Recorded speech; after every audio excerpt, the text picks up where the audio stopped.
السلام عليكم ورحمة الله وبركاته.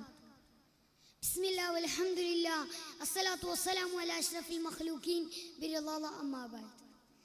പ്രിയപ്പെട്ട ഉസ്താദുമാരെ, രക്ഷിതാക്കളെ, കൂട്ടുകാരെ, ഈ മഹത്തായ സാദാത്ത് ഫെസ്റ്റിന്റെ വേദിയിൽ സ്നേഹമണ്ണം സല്ലല്ലാഹു അലൈഹി വസല്ലം എന്ന വിഷയത്തെക്കുറിച്ച് അല്പം പറഞ്ഞ് ഞാൻ അവസാനിപ്പിക്കാം.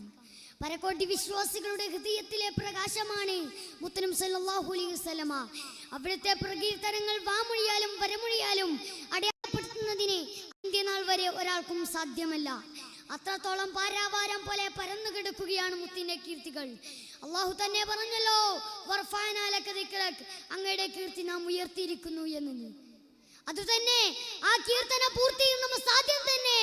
അവിടുന്ന് സ്മരിക്കപ്പെടാത്തൊരു സമയവുമില്ലെന്നാണ് സത്യം. സ്വലാത്തിന്റെ സ്വരാഗങ്ങൾ സദാ ഹബീബിൻ സമ്മാനിക്കപ്പെടുമ്പോൾ ഒരു സെക്കൻഡും അവിടുത്തെ പുകഴ്ത്താത്തതായില്ല. മുത്തുനബി യാത്ര ചെയ്യുന്ന വഴിയിൽ എന്നും മലിനമാക്കുന്ന ഒരു ജൂതസ്ത്രീ ഉണ്ടായിരുന്നു.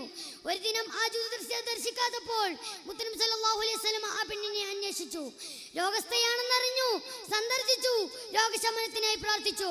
ഇത് കേട്ട് ആ ജൂതസ്ത്രീ ഉടനടി ഇസ്ലാം പുൽകി. ഇങ്ങനെ എത്ര മുകുട ഉദാഹരണങ്ങൾ.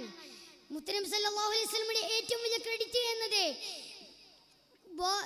ബോധന വഴിയിൽ കല്ലുകളും മുള്ളുകളും കനൽച്ചയും കൊണ്ട് സഹിച്ച വേദനത്തിന് വേദനയാണ്. അന്നും ഇന്നും എന്നും ഇസ്ലാമിന്റെ വിജയരഹസ്യം.